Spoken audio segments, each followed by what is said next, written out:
Emo Social Club. I'm sitting here with the Devil Wears Prada, Jeremy and Mike. How you guys doing? We're the newest members of the Emo Social Club. It's time. Oh, I didn't know. Yeah. It's time. Welcome.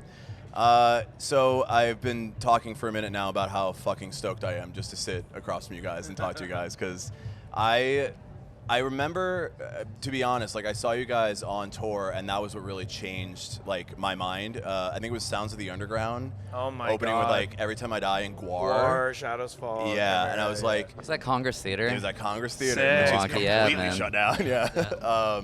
I remember being like, I don't know if I like Devil Wears Prada, and then you guys came out and were so good, and I was like, wait, I need to like check this band out again.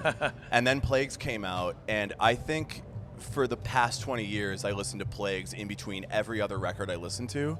It's insane how often So I'm you're listening to that pumped record. for this weekend. I'm so man. stoked. We've been doing this review series where like we're talking about all the records that are being played today, and I was like, I know we're gonna get to Plagues eventually. I'm gonna listen to Plagues. I'm gonna listen to it now, and then I listen to another record. I'm gonna listen to Plagues again. Like it was so mesmerizing, so game changing for me, like as a kid, like wanting to make that style of music and being like, you can just do all this shit. Obviously, like you guys are playing it and not with Roots Above, and that's fine, and I understand. But what was the choice to like go in and play Plagues today? They actually asked us. I think maybe the thought was we've done a lot of like album plays for other stuff, and we probably have said that we would never play this record ever. But it has been actually really fun to go back and reminisce on that era and just be like, wow, this was like dope that we did that, you know. It's cool. Yeah, I feel like I learned a lot about myself doing Plagues again and listening to it back and whatnot, and hopefully we don't totally blow it live. The memory is turned rotten. I mean, it's just, you know, it's a lot of breakdowns and it's a lot Yeah. of heavy shit, and it's like everyone's gonna have a good time. A No few matter what. 808s. Yeah, exactly. Well- All the bass hits go, and they're like, I don't even care what Yeah. they're doing up there, man. I'm having a good time. You guys have a tour coming up too, so you're back on the road. I know you just played Furnace Fest and did some shit there, but you guys have a tour coming up. Tell us a little bit about that. It's called The Devil Wears Prada is Eternal. We were coming up on our 20-year anniversary, and we were thinking, oh, everybody does a 20-year anniversary tour, but we have just been so future focused for the entirety of our career, whether good or bad. That's Yeah. just always been like progression and pushing forward. And so it is going to be a career spanning set list. A lot of old stuff we haven't played in a long time and a lot of new stuff, but it was more like, I just find, you know, obviously when we're young, it's very nostalgia based, but that can be kind of boring at times for bands that are continually trying to push. Like, I don't only want to be remembered for what we did 20 years ago. I Sure, want, you know, that to be a forever legacy. Yeah. So. I know your sound has changed quite a bit too. Like, there's obviously more singing in it than just the screaming parts. You're doing singing now too, not just screaming in it. So it's also that. Yelling. I mean, yeah. Something there. Yeah, John wouldn't ask me to sing. He's good. Just kind of comes out that way. But No, I mean, it sounds great, and I think like one of your The Ritual, is that the song? Yeah. name? It keeps coming up on my shuffle. Like, Oh, there's like cool. songs you might like, and I'm like, oh, I do like this. This is the Devil Wears Prada? Yeah, Hell yeah. yeah. Like, so like this sound change, like this future style, like what was the inspiration for that? Why the change? Why not doing just breakdowns in Joey Sturgis core forever? I don't know. Like he said, looking back at this album in particular, at the time we felt really, I don't even want to say like progressive. We were just like, if we think it sounds cool, we want to do it. We want to make stuff that lights us up. And so, you know, especially after like Zombie EP and Dead Throne and so Yeah. many of these like really sick, heavy records, it kind of felt exhausting. I know for me now, I watch like Knock Loose and Kublai Khan and all Yeah. these Dying Wish, all this young wave of bands like doing metalcore, and I'm like, they've got this. You know, they have a youthful spirit, and we don't need to just keep doing the same thing. We'll just do our thing. That's over fair, here. yeah. It's different. I like it. All right, these are 3 questions we ask everybody. First question, what is the most emo song you were listening to right now? The Charlie XCX 1975 collaboration. Can I tell you I've not listened to Brat yet? It's good. I've heard amazing things.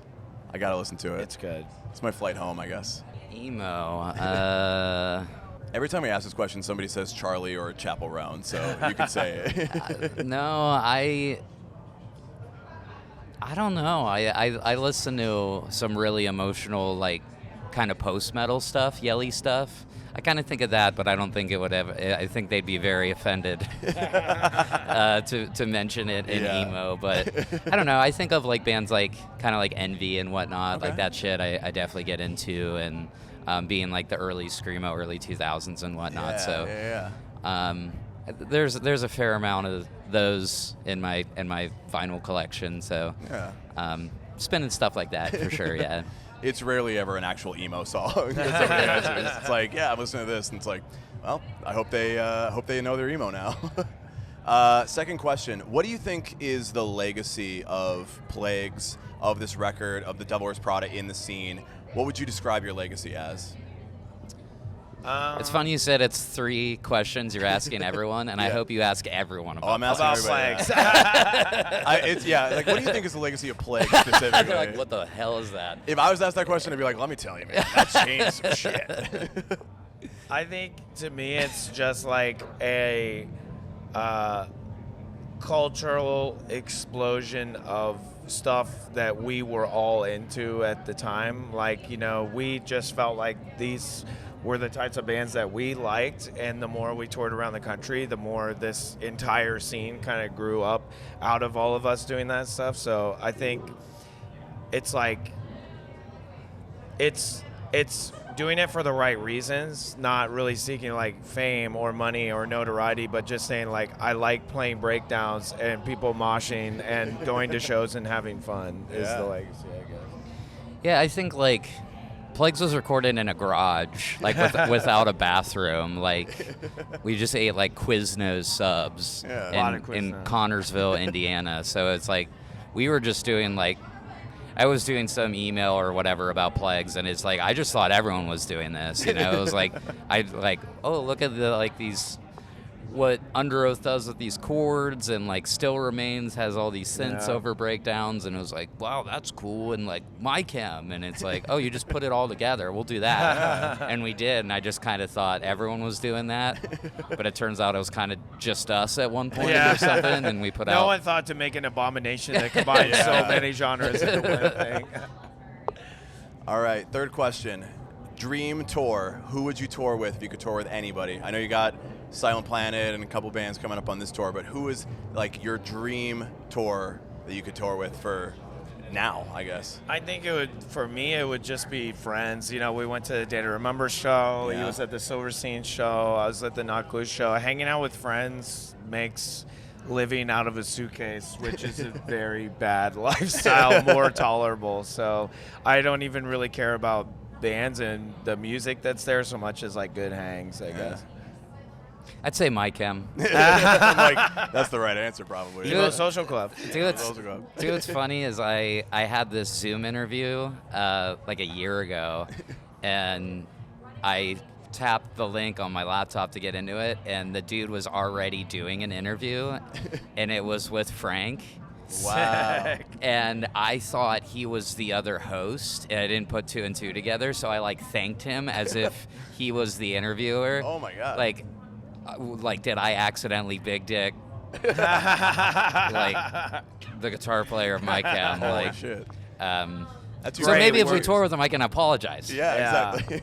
We're not getting into the VIP section. Yeah, we're not. They're not having us. Sharing this. Where can people find you on the internet? Where can they buy tickets to the tour? Where can they see you live? All that stuff. tdwpband.com is where everything we have is.